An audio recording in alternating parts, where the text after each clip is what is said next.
Hey, good morning, everybody. Morning, everybody.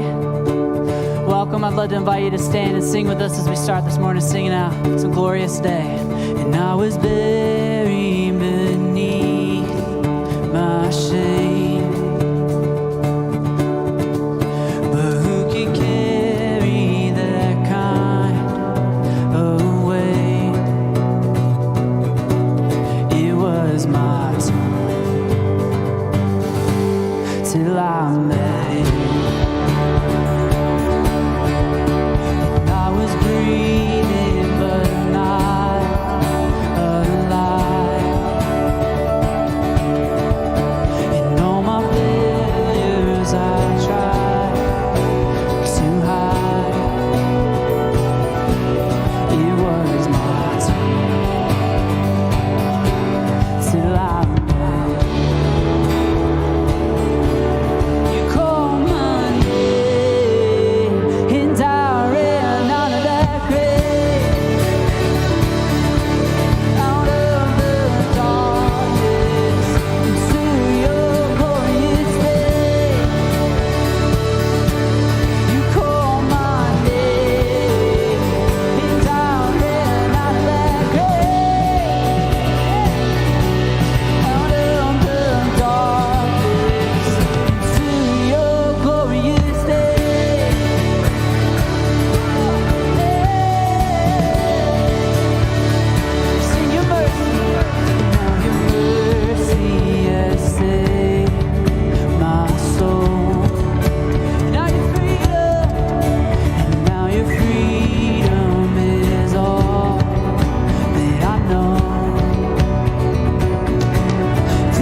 you. My sin was heavy, but chains break at the weight of your glory. I needed shelter, I was an orphan. Now you call me a citizen of heaven. When I was broken, you were my healer. Now your love is the air that I'm breathing. I have a future, my eyes are open, 'cause when you call my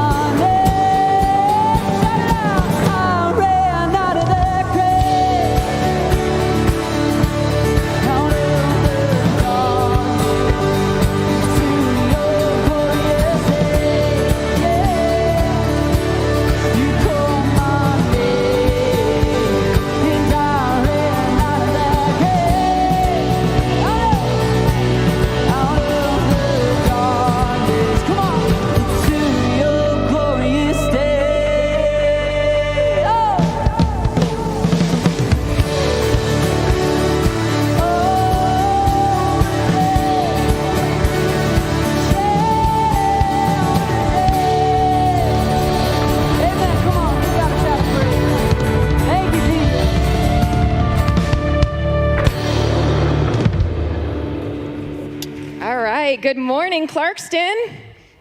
Good morning. Gosh, what a privilege it is to be up here just to share Jesus with you and to welcome everyone that's here in person and those that are watching online. It's so great to see new faces. We've been seeing a lot of those. And of course, the old faces, we love those too. My name is Lindsay Narker. For those of you who don't know me, I'm the discipleship director here at our campus. And my job is to help all of you feel connected. whether that's small groups, serving opportunities, whatever. I'm here for you. So if anybody ever needs anything or you have a question, I'm always in the lobby. Feel free to come see me.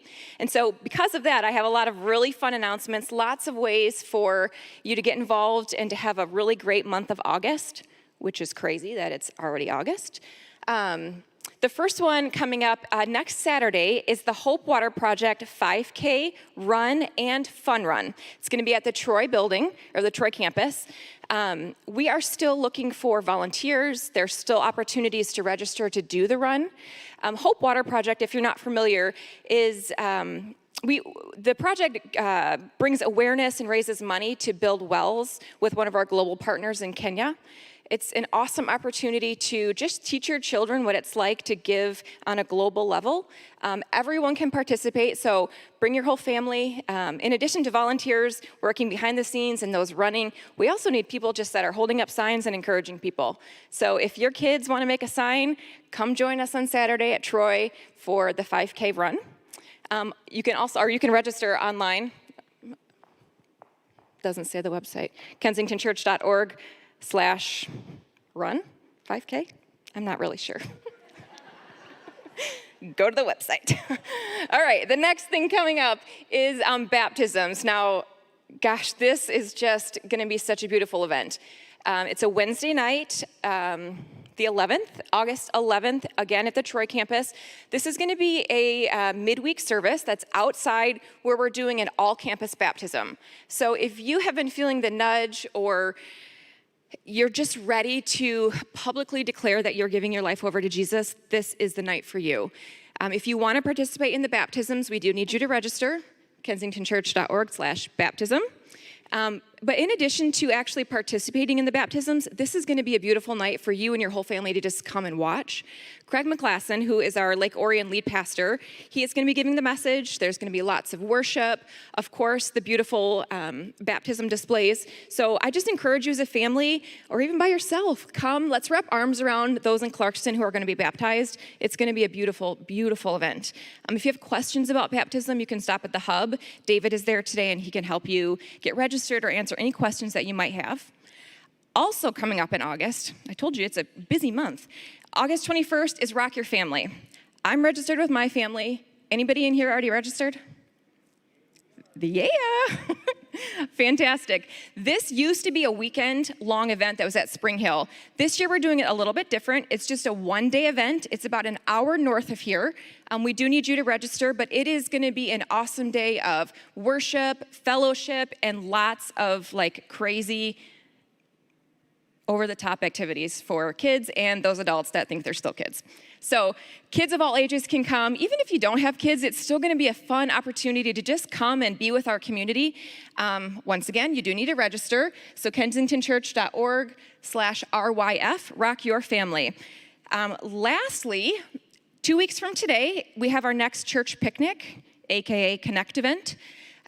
We are bringing back the ice cream truck. So if you were here for the one in June, you know it was a success. Jesus told me it was not going to rain. It's going to be beautiful. So after service, 2 weeks from today, the Connect picnic. Bring your own lunch. Bring a lawn chair or a blanket. We're going to join everyone outside on the grass. We'll have lots of water games for the kids. So if you have littles, or again, you're an adult that thinks you're a kid, bring a towel because they're going to get wet. The ice cream truck, again, bring your own picnic. So that's just in a couple weeks. Lastly, we have just a really quick announcement from our K-Kids team about the service today. So check this out. Good morning, Kensington Church. We are so glad we can be together today. My name is Michelle McCoy, and I'm part of the Kensington Kids teaching team here at the Troy campus. We love our K-Kids and want to give them every opportunity to connect with God and develop a friendship with Jesus. Our big church service today deals with some graphic subjects that may be disturbing for young children, and we want to give you an alternative. Did you know that we provide in-person and online age-appropriate Bible lessons for every single week? We do. Online, you can go to kensingtonchurch.org/Kensington-kids/ and your child can watch the Ollie video for early childhood or the So-and-So show for elementary students. In person, we offer weekly lessons for children ages birth through 5th grade. We call it K-Kids. Our program is specifically designed to reach kids through every phase of life. Each week in both our early childhood and elementary programs, we use games, singing and dancing, skits and storytelling to introduce children to the truth of Christ as found in Scripture. A second important part of our elementary programming is small group, where students build relationships with same-age peers led by enthusiastic leaders and staff. Our volunteers are wonderful and have a longing desire to see Jesus made known to the next generation. We also love gathering outside of our church buildings at monthly family events, including bowling, ice skating, sledding, splash pads, games and movie nights, meetups at parks and beaches. The list goes on and on. We are excited to get together. Come and check us out. We can't wait to see you. Cool. Good morning, everybody. How you doing? Good morning. It's good to see you guys. You guys survived the storm yesterday? Yeah, so, well, hey, we are in week number 4 of shaking the family tree, and like that video had also informed, not only do we love our kids, if you've got kids, today our final week, we're going to talk about the story of David and Bathsheba, and some of it, we just feel like it's always important to let parents make a decision and give a rating for that, and some of the stuff we're going to talk about, the content, is adult-based, and so we just wanted to say that. We have, seriously, one of the best kids programs in town. It's unbelievable, and so if you got little ones, you're more than welcome to take them there. So, but as we press into today, it's interesting how life can wear you out. Have you ever noticed that? Life can get you distracted. It can make you feel discombobulated. By the way, I don't even know if that's a real word, but I always use it all the time. It can just make you feel that way at times. My wife and I went on a date a couple nights ago, and have you ever been to Taco Vita, the new place that's right there off of Sashaball? It's not bad, right, Fred? It's not too bad. And we go there, and it's been like a whirlwind this week. We had 4 kids. We picked up a 5th. I don't know how that all happened, but anyhow, so we've got kids, more kids than with us than we started at the beginning of the week, and so we were just like a whirlwind, man, running. And we sat down, and Maria's like, "Oh, I like this place. Looks good." And she looked over. She goes, "Have you ever eaten here before?" And I said, "No, I never have. It's my first time." She goes, "Okay, great." And we sat down. We got our meal, and she looked at me again. She goes, "Hey, have you had Taco Vita before?" And I'm like, No, I haven't. No, I haven't. Like I was mentioning before, I have not. And probably a few minutes go by, and she's like, "I really like the food." And she goes, "Have you had Taco Vita before? It's so good." I'm like, "Dear Lord, the kids have gotten to her. God, help her right now in this moment." I'm like, "No, I have never been here before. This is my first time with you." I'm like, "Is everything okay?" But life does this, right? I want to tell you, are you a mom or a grandma in here at all? Mom, man, give it up to our moms. It is like, seriously, you guys are incredible. You're superheroes, you're warriors, you're amazing, and life will do that. It'll get us spinning. And there's this amazing verse I want to share with you that we're going to start with today and kind of end with today also. It says this in Romans. Paul is speaking, the Apostle Paul, the guy that wrote most of the New Testament. He makes a big statement. He says, "And we know that in all things God works for the good of those who love him, who have been called according to his purpose." Now, that sounds good in theory, but it doesn't always make sense in reality. Are you with me? Like, that sounds great. Everything that I'm going through, all the things that are happening, God's going to work all those things together for his good, for those that are called, and that love him according to his purpose. I'm like, is that possible, though? But it's incredible. I want to tell you something. As we look around this place, and we see we're right in the middle of summer, and like Lindsay had mentioned, our new discipleship director, which, by the way, she's been doing incredible. She has met with, on average, 15 to 20 people every single week. She is running Bible studies. She is getting us prepped up for small groups in the fall. She is raising up leaders. When you see her, give her a hug, give her a high five. She's doing incredible. We are fortunate to have her there, but I've been hearing all these stories of people's transformation and things that are going on. It's unbelievable, man. I've got I don't even know if he's here. Grant, are you here right now by chance at all? In the back or around or somewhere. He was here. He might be online, but he was texting with me, and Fred raise your hand real quick. He and Fred, we just kind of sharing this story past couple weeks, have been meeting, and Grant's got 73 days sobriety. Isn't that incredible? Man, he's like part of our community, man. It's been incredible, and God is doing unbelievable things. We were like, our student ministries are growing. Our Cedar Point trip that I got roped into going on next Thursday that we're going, it literally sold out. So we're trying to get another bus so we get more students that are inviting friends and stuff coming. That's like good news, good problems to kind of have. And so I just want to tell you, God is working in people's lives. He's working in kids' lives and students' lives and moms' lives and all of our lives. And I would say this today for you. If you're not feeling that, or you haven't had that happen, or you're longing for that, I promise you this: Jesus Christ is so close to us, we don't even realize it. And he wants to work and redeem and move in our life. And so I want to take, before going further, I want to take our offering for a moment and just tell you, the things that we're talking about, when you give into this place, you are not just giving into like a program or somebody's salary, you are giving into the transformation of people's lives. I promise you. Into people's lives. Like I'm meeting with the men's group. It's been incredible. We keep adding guys to it, and we're meeting at 6:30 Tuesday morning. Anybody's more than welcome to join. I think we're going to Panera Bread on Baldwin, and we get around and we talk about how can we humble ourselves before God and watch him help us with our hurts, habits, hang-ups, or issues, and do crazy things in our life. My friend Adam Narker, Adam, raise your hand real quick over there. He's running a Bible study on and apologetics on Wednesday nights, and his wife is running these summer discipleship programs, and it's just unbelievable. And there's always opportunity for God to redeem and work in your life. But sometimes it can feel like all those things that we want to do, all the things that are going on in our life, are hard to redeem, but nothing is too hard for God to do. And so as we move forward, I just want to stop and just pray that prayer for us. Because the story we're going to get into and we're going to talk about seems like one of impossibility for God to redeem, but he does.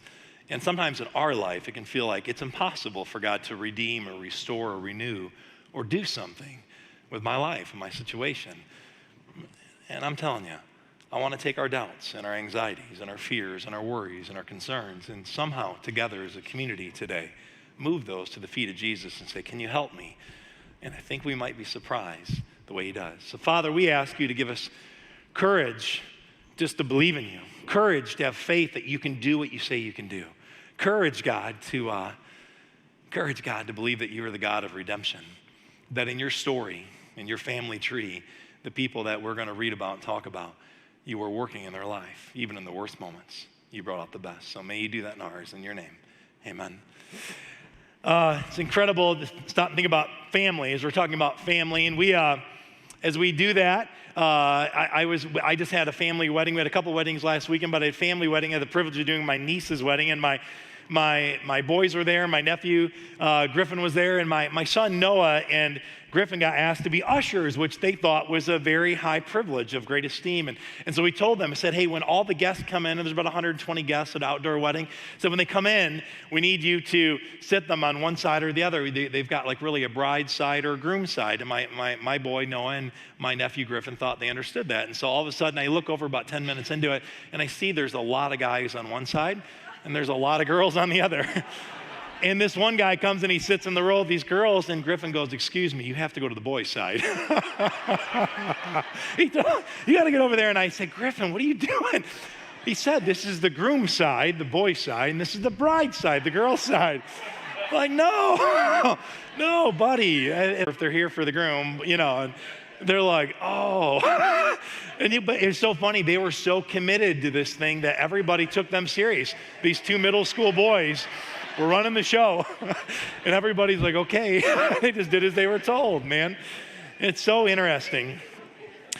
When we look at our family, we have funny moments and crazy and wild moments. But it's interesting when you look at the family of Jesus. And that's what we've been doing for 4 weeks. Say, why would we do that? Why are we looking at the family of Jesus? Well, a couple reasons. One that's really huge is that in scripture and prophecy, it said that Jesus would come from this line of David, a king line, okay, a kingly line, that he would come from there. And so Matthew is establishing that. And we already talked about Matthew was a former tax collector, despised by the Jews that he was speaking to. And he begins to do something else. He begins to insert these people in this lineage of Jesus who were the least likely characters to be there. Above all, in that culture, in that time, he's beginning to elevate women, which was unknown of, and it was unheard to even do that. And we talked about in week 1 that we go through, and we talked about Ruth. And I want to just refresh your minds and hearts. Why Ruth? Because there was a love story attached with Ruth, right? And Boaz. And it's amazing because God is a God of a love story. I mean, God's story is all about love. His love story is that he longs for you. He longs for me, that he's calling us back to himself. He has this great, unfathomable, unconditional love for you and I. And then we move into this lady named Rahab, who was a prostitute of all people, that God used her great faith to redeem Israel, to redeem Joshua, to allow him to take and hold into this promised land. And then last week you heard, right, from one of our new teachers, unbelievable, she did a phenomenal job, about this lady named Tamar. And her life depicted grace. It's unbelievable. The grace of God that covers us unconditionally all the time. Well, what if I did this? It covers our guilt. Well, I'm so ashamed. It covers our shame. It overwhelms our fears. It does amazing things. And today, we're talking about a lady named Bathsheba. And often when we talk about her, this name, it is associated with shame. It is associated with ruin. It is associated with somebody that we think of her as a temptress. We think of her as somebody that is no good. And I want to show you that her name is actually equivocated as we read through Scripture and we look to her story and we compare it with the gospel in Romans chapter 8. We begin to see that her life is actually equated to redemption, that God was not done with her life at all. And so I want to take you through that just a little bit. And so this first verse is really incredible. Matthew 1, it's part of the genealogy here. It says, and Jesse, the father of King David, David was the father of Solomon, whose mother had been Uriah's wife. Do you know, they don't even mention her name. And some scholars say it was because of the shame that was carried and associated to her name, because of what she did. But I would say this today, we are going to look at this narrative more closely. It's not what she did, but what was done to her. Do you hear me? What was done to her. Not what she did, but what was done to her. And Uriah's wife, her name was Bathsheba, and her name is equivocated to redemption. Now, it's incredible, this idea. What if your entire life was defined by one moment? Like, what if your whole life, right? Have you ever felt like that, where your whole life is defined by one bad act, or one bad move, or one bad choice, or one bad decision, or one decision that was made to you that you didn't do to yourself, or one circumstance you were caught in that you didn't want to be part of, or one thing that overwhelmed you that you didn't have the power or strength to overwhelm back? Like, what if your life, when people thought of you and talked about you, it was that, right? And we all have these moments of we're on the precipice of doing something great, or a beginning of a new relationship even, right, if you would. And like, we don't want to be known for something that went sideways or bad. I remember a story I've told a while ago, in fact, years ago, but when I met Maria, we had met and got married in 9 months, pretty much, okay? And so it was a love story. She fell in love so quick, and so I knew we had to get married. I'm just kidding. We both fell in love, man. And she comes from a big family, and they have big gatherings. And I think it was one of her cousins had like an open house, and this is almost 18 years back. And so we go to this open house, and I wanted to make a good impression on all of her like aunts and uncles and cousins and everybody. And she's got a ton of Uncle Tonys and a ton of Uncle Rickies, and it was like, which Uncle Ricky, Uncle Tony was who, you know? It's like her mom's side's Italian, and Maria always says in her family lineage that she's hillbilly and Italian, but from her dad's side, but she said that when she was little. But anyhow, so we're in this place, this open house, and we're here, and I'm just like nervous eating. Have you ever done that? I'm just nervous eating back and forth like crazy. And, you know, I'm sitting there and eating and talking to everybody. And all of a sudden, I realize I've eaten all the pasta salad I can handle, all the cucumbers, all the lasagna, all the everything. And my stomach's growling. I'm like, oh no, I've got to use the restroom. And I looked in their hallway. They had like the main bathroom was in the hallway, but it was like a sliding pocket door. I hate those because they never close all the way. And they're open like half an inch to an inch, and then they have like a little tiny clasp, like that, you know, if the dog runs into it, it's gonna rip open and everybody's gonna know what's going on. And so I'm not gonna go there, so I'm like, I'm gonna go down to the basement. And I saw that her aunt, whoever, had chairs in front of the basement, so they didn't want anybody to track down there, right? Well, I'm like, well, even better, nobody's down there. I'm gonna sneak by, break the rules, go down the basement, and you know, I told a friend of mine that was there that was dating my sister-in-law at the time, Michael, I said, just keep an eye out, man. Make sure that nobody comes down. He goes, what are you doing? I'm like, mission impossible, bro. You know, and so I go down there and I let go of all the lasagna and everything that I had eaten the whole time. So I know this is a crazy story. I'm telling it to church, get over yourself. So anyhow, we're there, and I'm there, and all of a sudden I realize I get up and I go to flush, and it's not working. And I'm like, oh boy. And I do the number one thing you should never do is panic, and I give it about 3,700 more flushes. Come on. And nothing's going down. It just seems to be coming up more. I'm like, oh my gosh, what do I do? And I run in the basement. They have this little kitchenette, and I see there's like paper towels, like the Bounty kind. And you've seen the commercials where the kid dumps like 400 ounces of juice on the floor, you know? And the mom's like, no big deal. She rips off one little piece of the Bounty paper towel, and it soaks it all up. I'm like, these got to work good. So I grab them and I begin to wrap them around each hand, and I'm making mittens because I have to go in and get what's out of that thing. And I tell my buddy Michael to watch out for me. He's like, "Are you kidding? What are you doing?" I'm like, "Oh my gosh." So I get all that and I go in, I get everything out because I can't explode and destroy their toilet. I'm not going to be known for this. This is not what I'm going to be known for in this family, okay? So I get it out, I come around the corner, and Michael's like, "Oh my gosh, like what are you doing, man?" And so I don't know what to do, so I throw it all in like this little trash can they have. And there, I go back in, and I'm like, I got to clean this toilet and everything up. And so I grab this big blue towel, and I get this big blue towel, and I get on the floor, and I'm wiping up the floor, and I'm like, I'll just hang the towel up, and I don't even know what to do. And I realize this towel has got like this like rope around it, and then I realize it's got pockets, and I realize it's not a towel at all. It's probably her Uncle Vinny or Ricky or Tony's like robe, you know? I'm like, oh my gosh, I feel like I'm sabotaging their bathroom downstairs. What am I doing? Finally, we get everything cleaned up, throw the robe over, and Michael, we got to get out of here. And I tell Maria this story, and she's like, "Oh my gosh, like, what are you doing?" And I'm like, "Don't breathe a word of this to anybody." Not till 18 years later when we tell the story, right?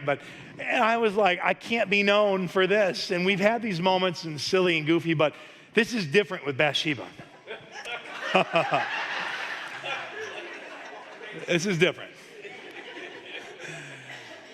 She often, and we're going to try to rewrite this narrative a little bit, is known for being this horrible person. And we don't want her life to be marked as just this. We're going to see that her life is marked by redemption. And so I want to take you to look closer in this moment. We're going to read through and talk about this narrative, and then we're going to explain it and talk about what her life looks like with redemption. And so here it goes. In 2 Samuel, we see the story of David, right, and Bathsheba. It says, in the spring, at the time when kings would go off to war, David sent Joab out with the king's men and the whole Israelite army, and they destroyed the Ammonites and besieged Rabbah.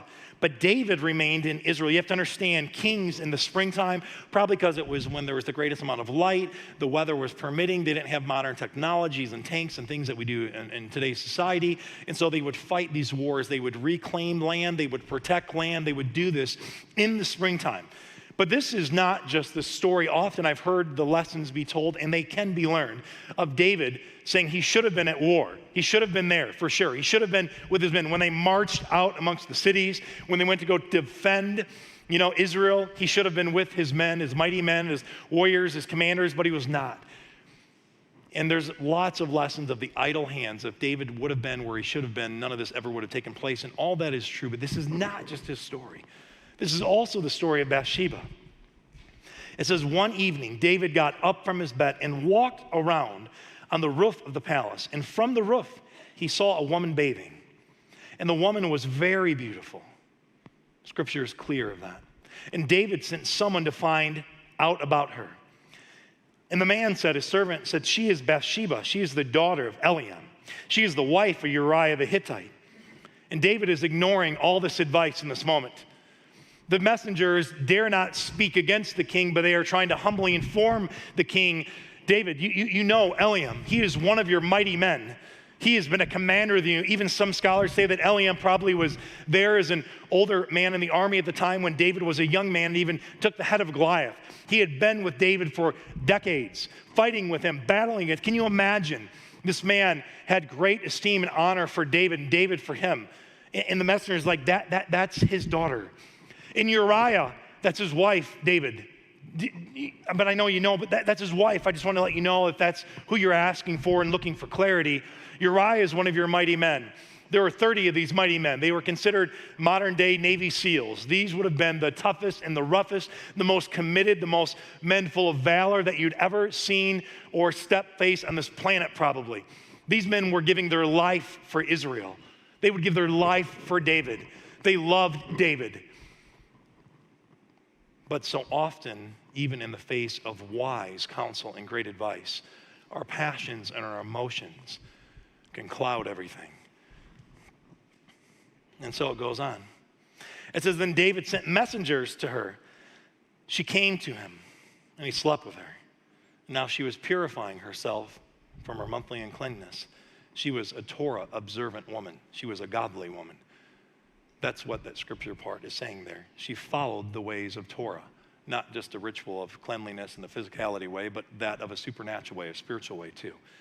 It says, then she went back home, And the woman conceived and sent word to David saying, I am pregnant. Now you can imagine this is a couple weeks, a month, 2 months have gone by.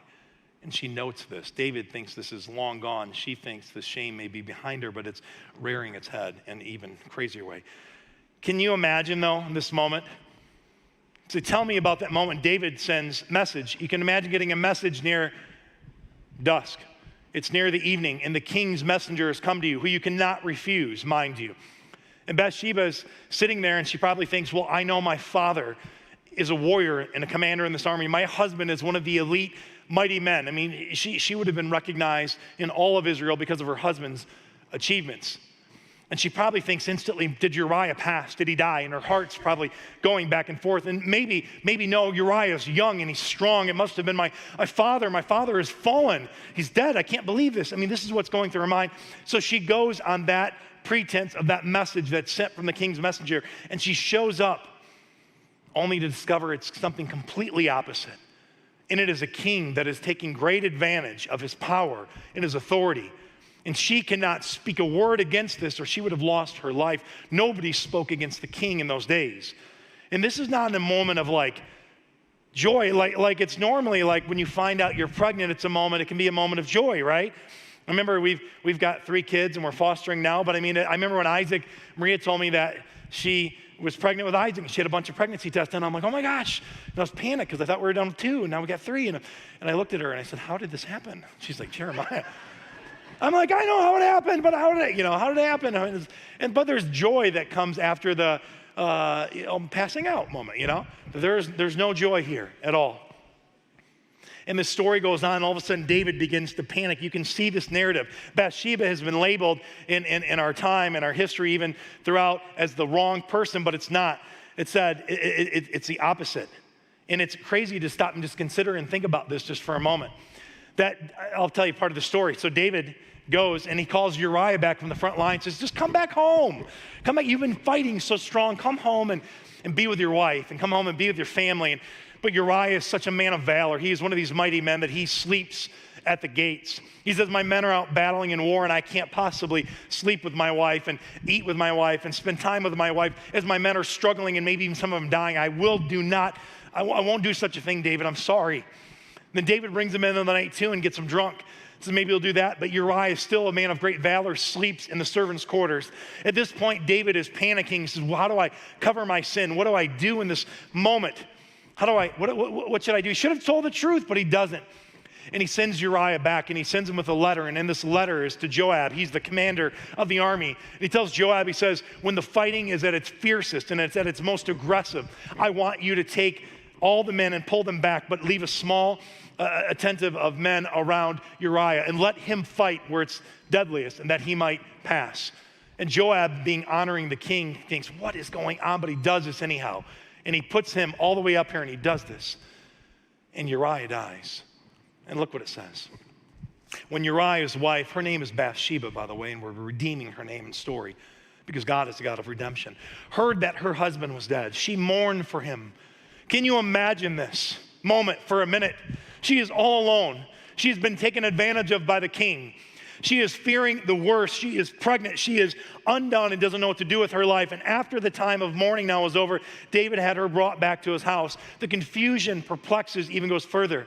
And she became his wife because David now was trying to do the right thing in a messy, torn apart situation. It says, and she bore him a son. But the thing David had done, not Bathsheba, the thing David had done displeased the Lord in this moment.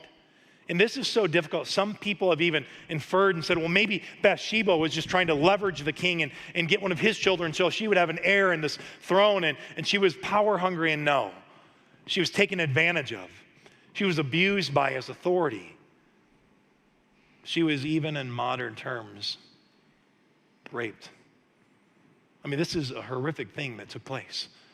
So when you have to understand the depth of redemption God is going to do, you have to understand the depth of pain this world brings. There is not a person on this planet, there is not a person not in this room that has not been unscathed by this world. This world is painful, it is hurtful, it'll tear you apart, it'll push you down from things that you have done, from things that have been done to you. And it's difficult. And we ask now, that first verse that Paul brings in, is it possible that all things could begin to work for good? Here, God. I mean, surely no. There's no way. But let me defend Bathsheba for a moment. There's a cultural practice. What she was doing, when I said Torah observant, she was a godly woman. She was a woman that was observing the Torah. She was where she was supposed to be, when she was supposed to be, doing what she was supposed to do. David was not where he was supposed to be, not doing what he was supposed to do, and it led into calamity. She was the observant one. He was the observer doing the wrong thing, observing the wrong things altogether, not her. Historically, honestly, for a king, the king could say whatever he wants and do whatever he wants. It was like of no problem at all. If he said, do this, you did. Jump this high, you jumped.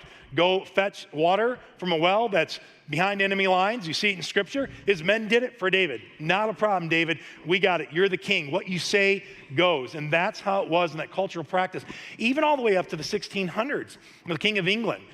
And there was a different book. They would have book burnings, and the king even took a book on top of this whole pile of book burnings. And this book was authored about the reality that the law is above the king is not above the law. And he burned it to give a point and said, no, I am above the law. You guys remember, anybody ever watch those Steven Seagal movies, Above the Law? Remember those? They're all, I don't know what the deal is, they're all through. It's like above the law, beyond the law, hard to kill, time to kill, another kill, okay. I just made that one up. But what are they? He's got like 30 of these movies, but this idea of being above the law. And it pushes this idea of absolute power. But we know what absolute power does, doesn't it, in the hands of man. It corrupts absolutely. And so it goes on. And biblically, like David in 2 Samuel 11, it says David was displeased by the Lord. He's like, how could you have done this? Why did you do this to Bathsheba? Why did you do this to Uriah? Why did you do this to his father-in-law, her father, your men, your mighty men that would have given their life? David, why did you do this? And even Nathan in chapter 12, you can read on, he comes in, he tells him a story. He says there's two men. He says one is rich and he has more sheep and he has more flocks and he knows what to do with it. And there's a poor man who has one special lamb, and he loved this lamb and he cherished this lamb, and he's referring to Uriah's love and passion toward Bathsheba. And it said they loved each other, but this rich man took the poor man's and he sold it and he traded it. And David said, how dare somebody do that? Find this man and I'll make him pay 4 times over. He said, this man should be put to death. And Nathan looks him in the eyes and says, you are that man, right? It's like the moment from A Few Good Men. He says, you can't handle the truth, David, if I'm to give it. And we ask ourselves in this moment, God, how can you redeem this? Like when you really look at Scripture, and the reason we're really looking at the lineage of Jesus, the reason we're really looking at the line of David and the line of Jesus, and we're looking at Bathsheba, is because we got to ask ourselves a question. Is that possible, Paul? Can God really work all things for good for people that are called according to his purpose and love? Is that possible? Because it doesn't feel that way. And when I talk to people and I meet with people, people say, I love what's going on, I love the church, but God could never, if you would, redeem my life. God could never step into my marriage in a redemptive way and heal me and mend me. God could never possibly do that. But there's something so beautiful about this reality, that God was not done writing the story of Bathsheba or David. You know what's amazing in our life? God is never done writing our stories. And it's interesting, he says this later on in Bathsheba's life. He says, when Bathsheba went to King Solomon to speak to him for Adonijah, it says, the king stood up to meet her. He bowed down to her and sat down on his throne. He had a throne brought for the king's mother, and she sat down at the right hand. So what does that mean? Later in her life, she was disgraced. She had shame. She had pain. She had all this going on. But all of a sudden, one king that mistreated her, another king esteemed her. One king that abused her, the other king began to bow down to her. Solomon honored his mother. This was unheard of. Even put her at the right hand of his throne, the place of great esteem. Stop and think about this. This is unbelievable to consider. And what's so interesting, too, I want to read to you. In Proverbs 31, too, it says this. It says, the sayings of King Lemuel. This is written by Solomon. Now, does anybody know about Solomon a little bit? He was one of the wisest men to have ever walked the planet. He was the son of who? Bathsheba. God is redeeming her story. It says, now Solomon wrote the book of Proverbs, these book of great wisdom. The book of Proverbs is equated to the book of James. James is considered the modern day New Testament book of wisdom. This is the original book of wisdom. The sayings of King Lemuel would have been actually the sayings of King Solomon, but he had used a different person to kind of cover his name. It says, an inspired utterance his mother taught him. Who is his mother? Say it. Bathsheba. And she says, listen, my son, listen, son of my womb. Listen, my son, the answer to my prayers. Wait a minute. Let me read that last thought for a second. Listen, my son, son of my womb. Listen, my son, the answer to my prayers. She's talking about something now that she shared with Solomon that he wrote in the book of Proverbs that took place a while back. This took place a while back after David does all this. She loses her firstborn son with David. David and her sleep together. They have another son. His name is Solomon. He's the wisest king to ever live. All of a sudden, he writes the book of Proverbs. He's this well-established king, does this amazing stuff in his life. And all of a sudden, you see at the center of it, it's from Bathsheba. God is redeeming her story. And it says that her story of redemption, if you were to look in the book of Proverbs 31, which is this amazing, beautiful proverb that the king writes about Solomon, and he's really speaking of his mother. And it's amazing to stop and consider that. And you look at that and you say, wow, David is all the wrong that he'd done. God still was redeeming the story of Bathsheba. And she started with prayer. She started with this idea of prayer. And this idea is this: what if God's greatest purpose for your life is on the other side of your deepest pain? Because go back to that next verse real quick. Romans 8 again. And we know, do we know, that in all things God works for the good of those who love him, who have been called according to his purpose. And we know that in all things, what are all things right now? If we got honest, what is some of all the things that you're going through or that you've been through? Can God redeem those things? What are some of the things you're going through right now? Struggles and pains and hurts that you're going through. Could God redeem those things? God obviously redeemed this life of Bathsheba. And she's telling the son, listen, my son. Listen, my son. And Solomon is writing this in the book of Proverbs. His mother, Bathsheba, listen to me, Solomon. Listen to me, Solomon. I've got wisdom to give you. Listen to me, Solomon. I've been through hard times. Listen to me, Solomon. I've seen the worst that life can offer. Listen to me, Solomon. Then on one side of your worst and deepest pain, God still has a purpose for your life. I've seen God do it. Listen to me. You, in fact, Solomon, are an answer to my prayers. When life ripped away my husband and took away my son and took away all that I had, God is redeeming it even through you, Solomon. Think about this. Where she was full of shame, she is now at the right hand over here with Solomon. This is a picture, this narrative, the story that God is redeeming. He's a God of redemption. And it's unbelievable to stop and just consider that. And it starts with this prayer. And Paul says, and we know, but how do we know? Well, why don't we look at just a few of these insights on redemption from Bathsheba? A prayer of hope. Now I want to read you in chapter 8. And I want to go through this just for a minute because Paul is talking about this reality of redemption. Redemption, we think sometimes we tell people that verse and we think all their pain is going to go away. Like if we just tell them, hey, all things are going to work together good, that's difficult when somebody's dying of cancer. Everything's going to work out and they're going through a divorce. Don't worry, God's going to use all this for good later in life and their kids being expelled from school. I mean, am I being honest? That's difficult. And it can seem flippant and it can seem rude. So we have to look at this process of redemption a little bit deeper. Because Bathsheba, if you were to go see her, if Paul showed up in that moment and said, Bathsheba, don't worry, I know David just took full advantage of you and you lost your first child, but God's going to redeem all this stuff. Not overnight, maybe over time, and in a way, in a thing she could never imagine. I don't know if God's going to change your circumstance right now overnight, but over time, as we trust him and we pray to him and we look to him, we might be surprised. And so this would be a prayer of hope. And Paul says this, now if we are children, then we are heirs. And he's talking to a group of people that are saying, if you're here today, that you may know Jesus as your Savior, and you say, I'm a child of God. Or you may be discovering your spiritual pathway, and you're saying, I want to know God more. I need to know truth. There's got to be more to life, right? Paul's saying to you that are feeling this calling in your heart, if we are children, then we are heirs, heirs of God, and co-heirs of Christ, if indeed we share in his suffering, in order that we might also may in his glory. I consider that our present sufferings are not worth comparing with the glory that will be revealed to us. That seems hard to equate. Some of your current sufferings are so difficult. I know you've told me they're on our prayer request. We've cried together, we've talked together, and it's like, could God bring any kind of glory? Could God bring any kind of redemption out of this? And Paul says, look, this is even bigger than we realize. This just isn't the suffering you're going through or I'm going through or that Bathsheba is going through. God is redeeming the whole world. He says, for the creation, all of creation, waits in eager expectation for the children of God to be revealed. For the creation was subjected to frustration, not by its own choice.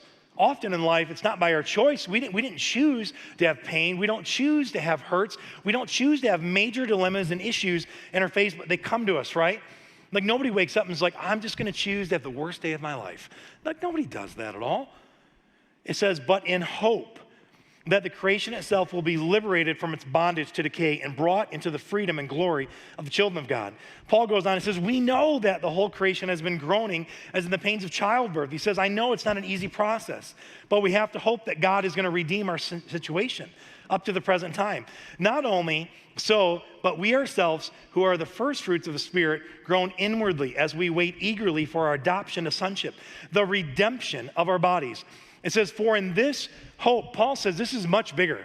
All of this hope is not just for your current circumstances, it's for your current future that's coming next week, next month, next year, and your hope of eternity too. He says, when we're putting our hope in God to redeem our life, it's a bigger picture, it's a bigger story. God is writing a bigger narrative in your life and you don't even realize it. It says, but hope that is seen is no hope at all. If we just hope for our situation to change right away, it's like, well, that's not hope. That was on our own power or strength. It says, but who hopes for what they already have? But if we hope for what we do not yet have, we wait for it patiently. What have you been hoping for? What have you been longing for? What have you been desiring? What is it at your heart's greatest longing that you desire in your life? What is your greatest pain that you said, God, could you turn this into my purpose? Could you make this part of my platform? Can you redeem my situation?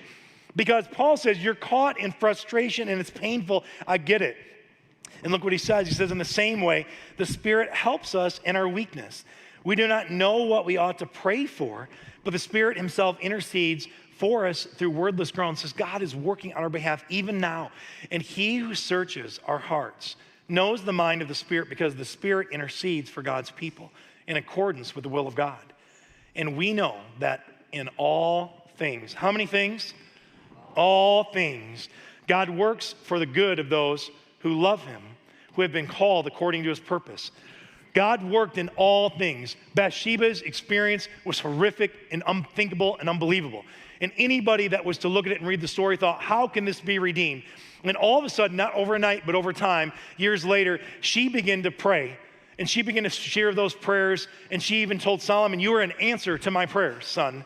When my life was at its worst and I was ready to give up, when I had all despair and all distraught and all depression covering me all around, I went to the God of hope, to the God of redemption, and I prayed to him, Solomon, and he answered my prayers, and he redeemed my story, and he lifted me back up out of the pit, and he didn't forget about me, and he didn't quit on me. He is still there in the middle of it. God is working in our life. He is working every single day. And it may not feel like overnight, but over time, if we're faithful and we trust Jesus, he does things we can't even imagine.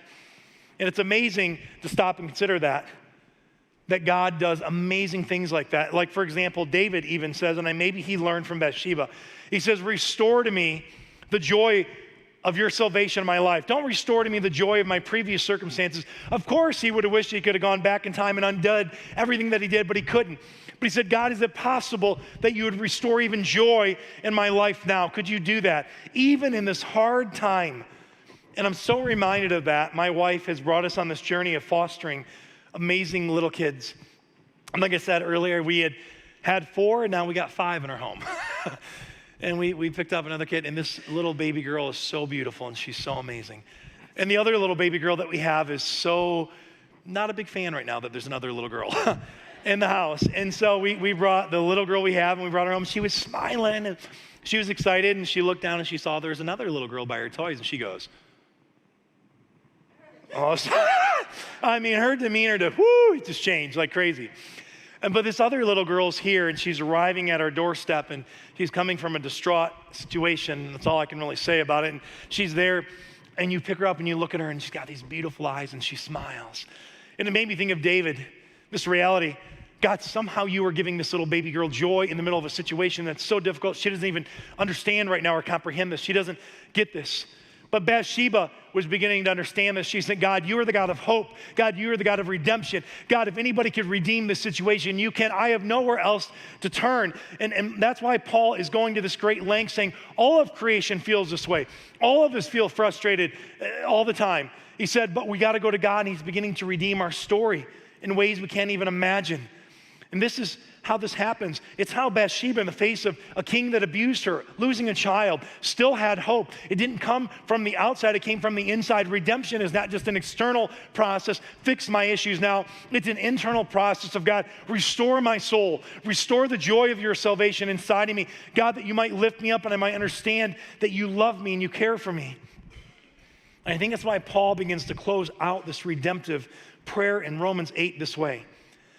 He says, for those God foreknew. Somebody earlier in the band, we were talking foreknew, says God knew in advance. He knew in advance how much he loved you, and he knew in advance how much pain that you'd go through, and he knew in advance that he was willing to redeem this, to be conformed to the image of his son, that he might be the firstborn among many brothers and sisters. And those he predestined, he also called. Those he called, he also justified. You see that? God pre-selects you and loves you. He calls you and invites you. He glorifies you, it says. Paul this. He says, what then shall we say in response to the things? If God is for us, who can be against us? This is an unbelievable thought. This is an unbelievable reality. Paul says, oh my gosh, don't you understand that back in that time, that was unthinkable. What happened to Bathsheba was wrong, but God renewed her story. She became the centerpiece of the book of Proverbs. Her son, who she gave great counsel to and leadership to, was the wisest king to ever live. He built the first temple that Israel would have in their new nation, in the new promised land. She was part of that story. God says, I'm going to take the worst part of your life and redeem it and make it the best part of your story in your life. Jesus Christ can do that. I promise you, he can do that. And I'm telling you, I'm so thankful you clap because I'm so pumped about this because this is what gives us hope. If we're serving a God that takes the worst part of our lives and says, too bad, that's horrible. But don't you want to go after a God that's actually coming after you, that says the worst moment in your life can become the best, believe it or not. Maybe not overnight, but over time. In these worst moments, I can begin to weave together to the best moments of your life. In the greatest pain of your life, I can begin to turn into the greatest purpose of your life. And the pain that you hid from and you put to the side can become a platform that you stand upon one day. Jesus can do this. I'm telling you, I don't know any psychologist or therapist or educator or medication or anything at all. And I'm not knocking any of those things that can restore the human heart that way. David, being the king of Israel, making the greatest mistake of his life, says, God, if you would just restore the joy of your salvation in my life. And what if he had said it, and I'm speculating here, but what if he had said it as he began to watch the life change of Bathsheba? Saying, I see the hope that you're putting in her. God, could you bring me back that same kind of hope? God, would you defend my situation scenario? And he does. It's something amazing that I think we take for granted. How powerful the story of Jesus is. It's so powerful that he took the worst characters you could have thinking and said, I want them in my family line.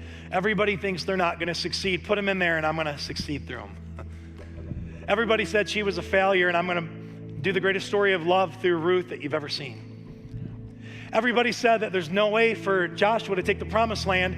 I'm going to have a prostitute have great faith that they would take the land, right? That's the story of God. I'm going to take Tamar, who disgraced herself and her family disgraced her, and I'm going to put so much grace, unmerited favor, and love in an unconditional way in her life that everybody says, it's not the story of her being undone, it's the story of what you've done, God, right? Come on, man. That's awesome. And I'm going to take Bathsheba, who everybody wanted to sweep her story under the rug and forget about her and the wrongs that were done against her. And God says, I've not forgotten about you, my daughter. I love you. I'm going to show the story of redemption through your life. I'm going to redeem what David did. I'm going to redeem this. I'm going to give you the greatest king that's ever walked the face of this planet. I'm going to do something unthinkable. Jesus. I stop and I consider the God of redemption. And he redeems our stories. In our life, Paul says that even creation is waiting for the heirs, that's you and I, to share our stories of redemption in this world, of what God does. It's not just for Ruth. It's not just for Rahab. It's not just for Tamar. It's not just for Bathsheba. It's for me. It's for you. It's for us. Do you see what God's doing? I stop and I think of my mom, and I was texting with her this morning. How many years of sobriety has God given you so far?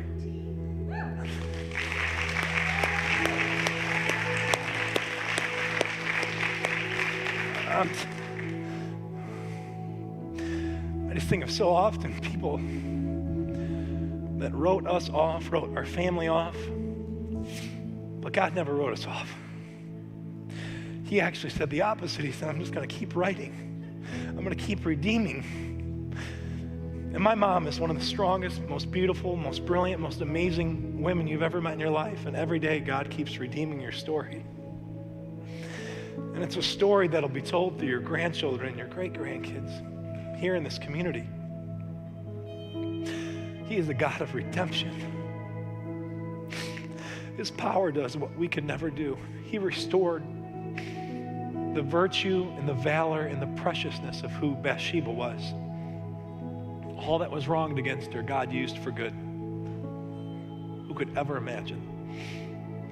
I just want to invite you to stand in this moment as Davey leads us.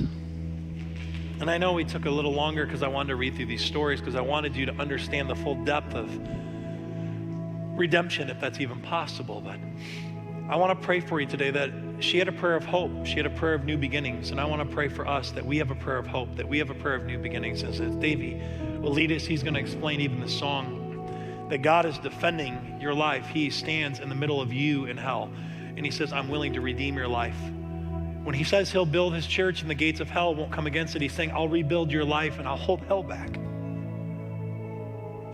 I can push it back and I can bring you up.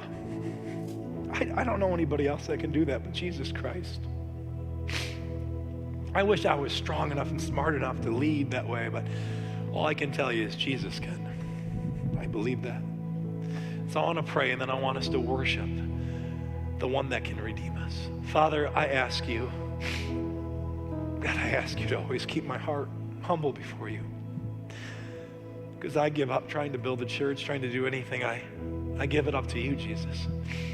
May you redeem my life. May you redeem my family. May you redeem our community. God, may we have the boldness like Bathsheba to pray for hope and redemption and new beginnings. Because God, you are the God that pushes back hell and you help us back up. You redeem us because you love us. May we feel that this morning. We're going to sing a song called Defender. Oh, there I am. We're going to sing a song called Defender. And the reason we chose this song is it's the lyrics. It literally says, you are the defender of my heart. Lord, you're the one who goes before me. You're the one who delivers me. You bring me out of the wilderness. And we get to the bridge and it says, you pick up all of my pieces and you put me back together. Because that's the kind of God he is. He meets us in the moments of our worst either mistakes or things that have happened to us, the things that have made us victims, the things that have been done to us. He meets us there, puts us back together and makes us new. That is so powerful. And it is so much better that it's his way and not ours. So as we sing this, I would just encourage you, if you're living in that truth, declare it as we sing this out. But if you need to take the time for those words to become reality for you in your life, do that. Reflect. Let this wash over you. Pray, ask the Lord to let that be real for you.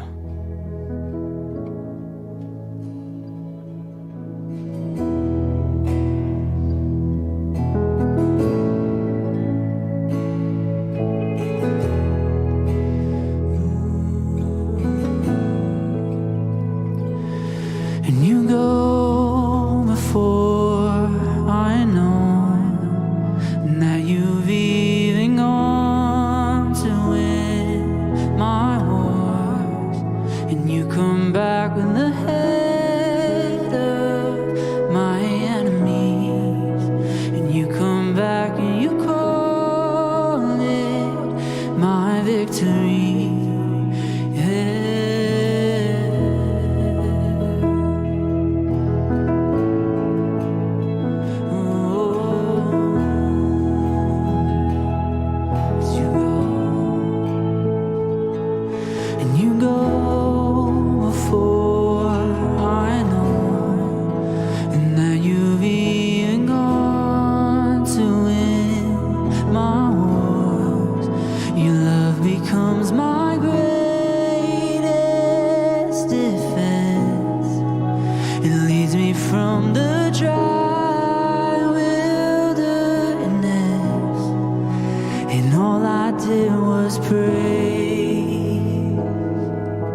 gonna sing out, it may look like I'm surrounded, but I'm surrounded by you. Because this is how we fight our battles.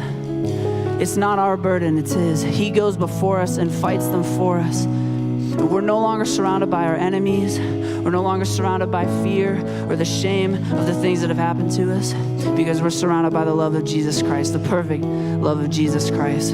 So let's sing this out together. Let's declare it until it's real for every single one of us in this room. It may look, come on.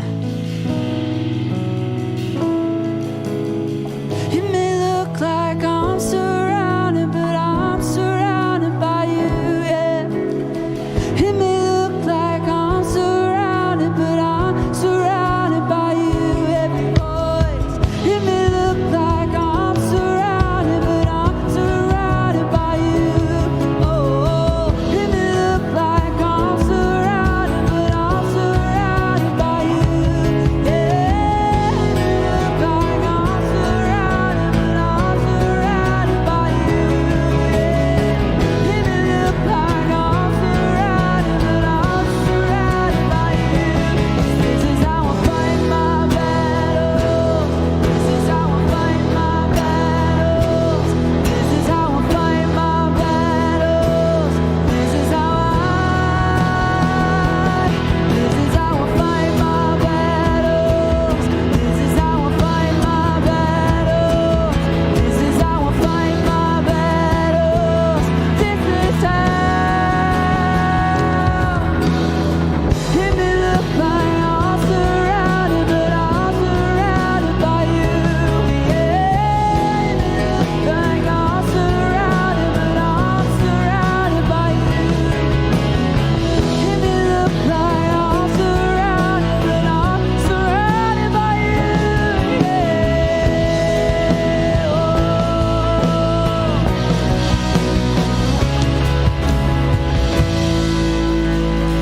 Amen.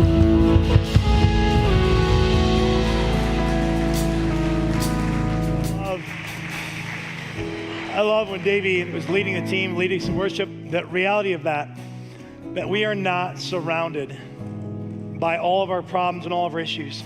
That God is so much greater, that he surrounds us in those moments, that he defends us. He is the God of redemption. I'm telling you, whatever you walked in here with today that you may have given up on, walk out saying, God, I know you have the power to redeem my story. And every day I'm going to wake up, I'm going to pray that prayer of hope like Bathsheba did. That God, you defend me, you redeem me, you love me, and you are not done with my story. That's the greatest part of God, man. He's never, ever done writing our story. I love that, and I love you. I hope you have a beautiful day. It was a storm yesterday. Today, you got sunshine and maybe rainbows. I don't know, but so we love you. Have a wonderful day. God bless.